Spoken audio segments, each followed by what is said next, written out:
Hey everybody, on today's video we're going to be doing a first impressions of a game that I recently just got called Oceanhorn. It's kind of like a Wind Waker clone-ish. It's kind of the vibe I got from it, so a lot of the reviews that I read about it. So we're going to go into it today. We're going to do something a little different. We're going to go in and I'm just going to play through the first about 15 minutes of the game or so and just kind of talk about the things I liked about, things I didn't like, and just the first impressions. So let's take a look.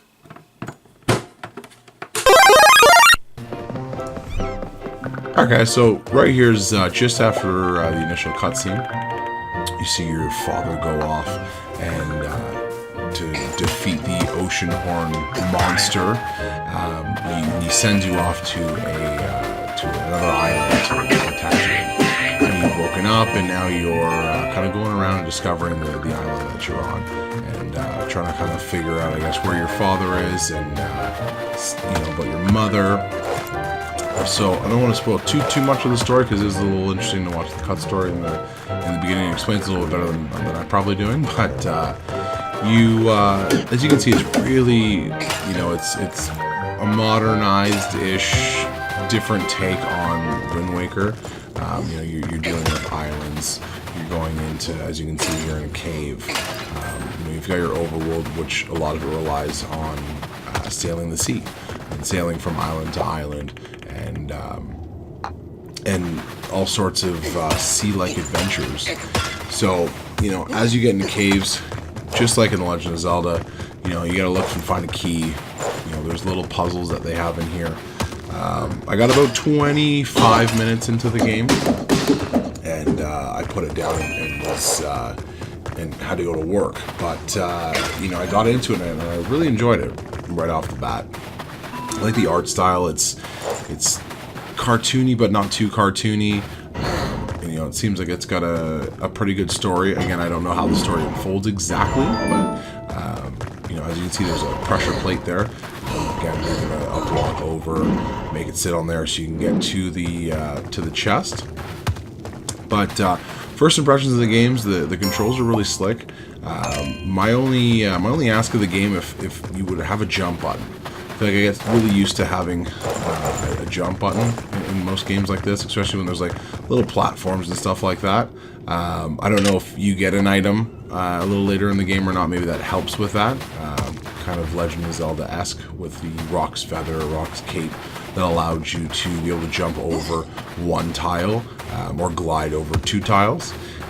So that very well may be a possibility later in the game, but it's the one thing I noticed right off the bat was that there was no jump button, which made kind of going through, traversing the little island a little bit difficult because you kind of had to find that little path to go around. But nothing that I wanted to turn off the game and not want to pick it back up again. But it was one thing to note. There is no jump button, but you can kind of run around and go upstairs and stuff like that.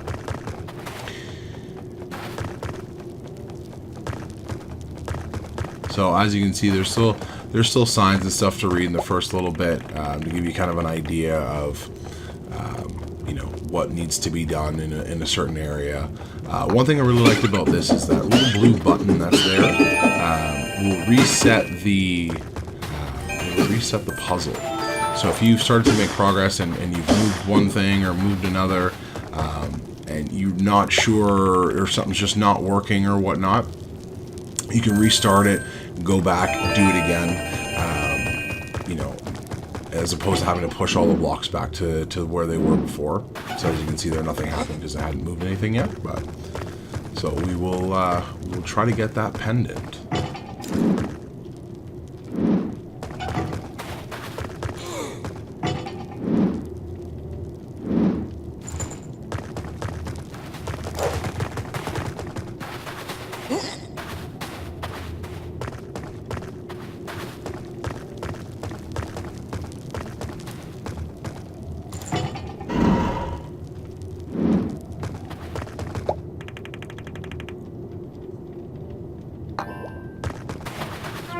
Mother's necklace.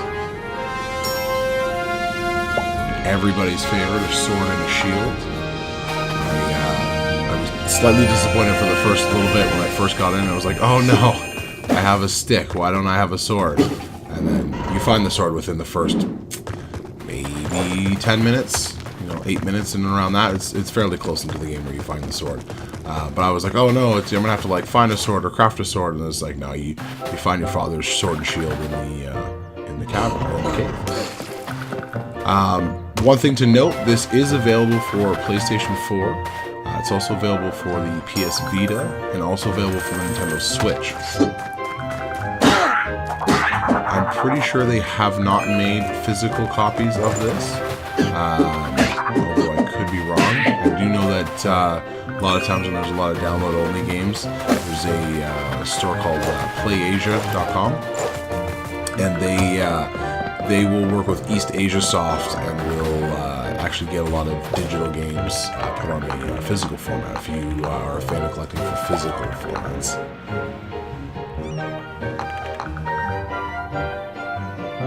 So this guy here seems to kind of be like your guide. A long time first ago, these islands minute were of the the game, mighty you run into kingdom of him, and you've kind of gone back and forth with him, and he's told you a The story. Age of This is another one that he's Enlightenment going to led tell you. Arcadians to outstanding scientific I don't know how important his role is. Again, there's about 20 minutes in, Engineering but and magic ran deep. it just is a fun little game. Like I want to know more. I want to know what the Oceanhorn is. I want to know who had once what been a promising candidate for an archmage. I want to get into this to game. a war And, against for me, Arcadia. that's with the amount of games that are in my backlog or the amount of games that are out there. Sometimes you want to get a game and you go, I don't know, am I going to enjoy it? And then to the ground. you get into it. And I find those something that should have games that really just stayed in the grip you. depths of the earth. Right out of the gate are the ones that you're like, okay, I want to invest that time in it. I want to figure it Mass of out. dark I'm all for long, left over drawn-out from the games. creation of Fan the of world. RPGs, JRPGs, but sometimes Black boats arrived sometimes those are hard to get gates into of right away Arcadia, because you got to put carrying an the hour, dark 2 energy hours into a tried game, off. 3, 4, sometimes 5 hours into Soon a game the before you light really are like, will oh, grow okay, I understand the characters, from the I hearts understand of men what I'm doing, why I'm doing it.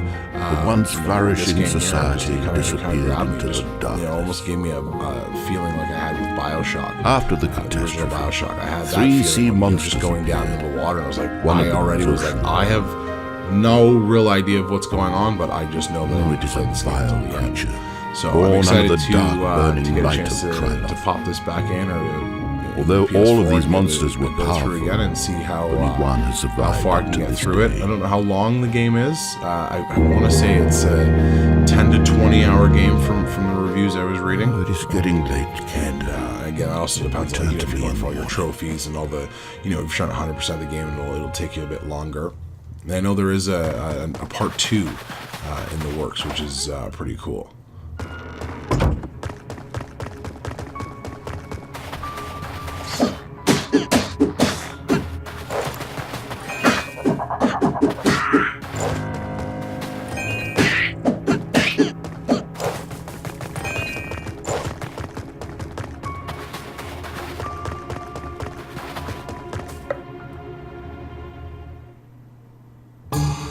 That there's your little tent, so that's where you can go and take a nap for the night kind of things. I believe that's when the monsters come out at night. He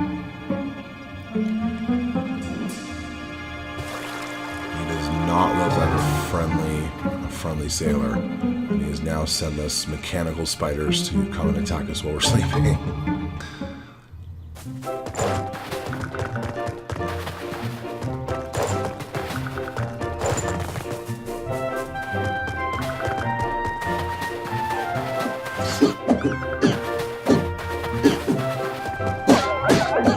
Begone, you devils!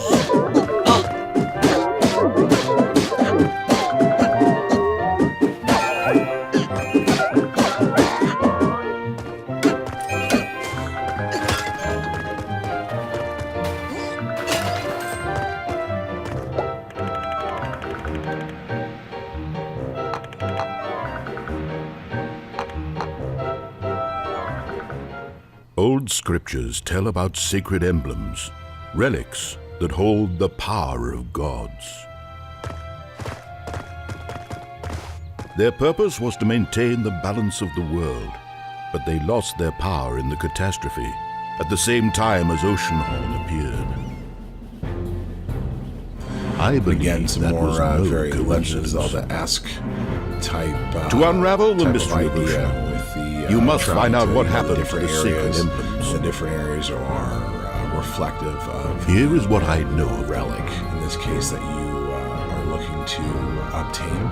The emblem of your Earth Earth, that belongs your to the ocean. Auru people is hidden in the Perta Which Desert I think is that really was cool. once a vast I and enjoy beautiful the forest. traveling to different areas. Most of its beauty withered along with the all Aurus, feel very wise different. and fearless. And but it definitely does give it that Legend of Zelda vibe. The because emblem that. of Ocean You're going after belongs to Gilligan. those areas, you know, The people water, living in the reminds you waters of the Zora's world. domain.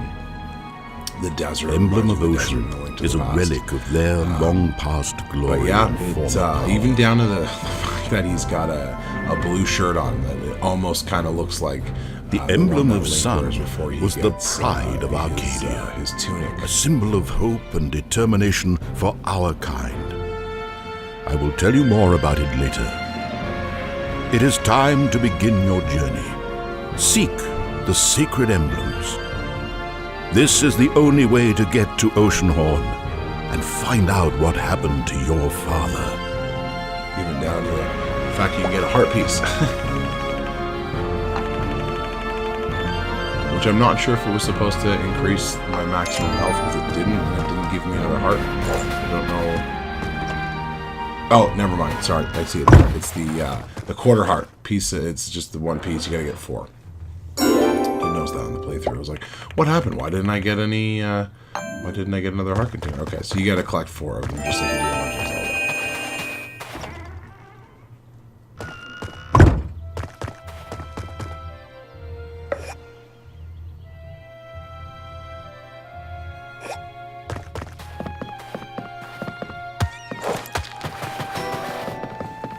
Another thing I've noticed with being on the island is that you can't actually go into the water.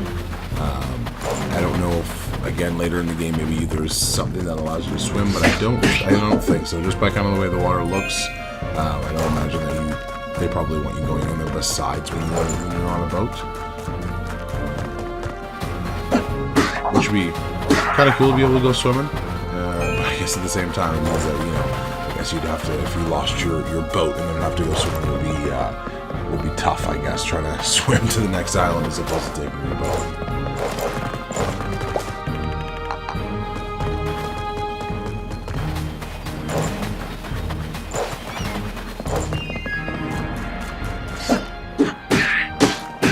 Very tough wooden box, by the way, that doesn't get destroyed by a sword hacking on it.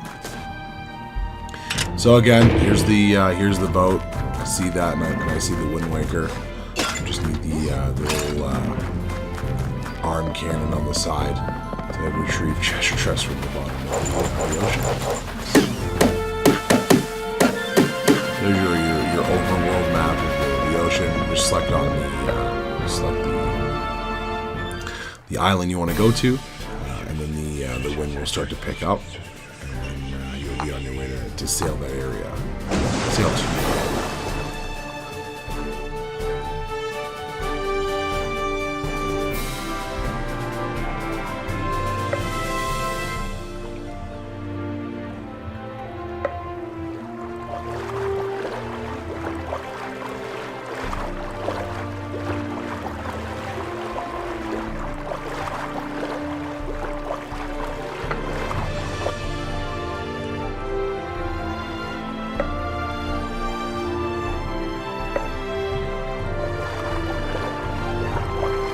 I don't know what's on that castle, or sorry, that island in the sky. It definitely has my interest, especially in a game about the ocean. It's in the air. Something cool's got to definitely get there.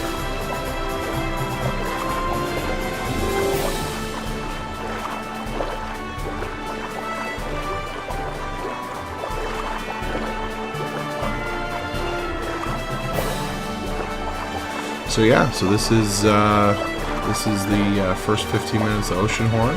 I definitely like the art style of it. The controls are really slick. Disappointed there's no jump button, but again, there very well could be an item in it. Definitely, if you're a fan of Legend of Zelda, I would say get this game. It's fairly cheap. It goes on sale quite often, and I don't think you guys would be disappointed with this one. So So I want to thank everybody for watching the video. If you liked it, give me a thumbs up. Don't forget to subscribe, hit that bell notification, and we'll see you on the next video. What a Take wonderful care. little village. And game on. You know, this was the life I always imagined for myself.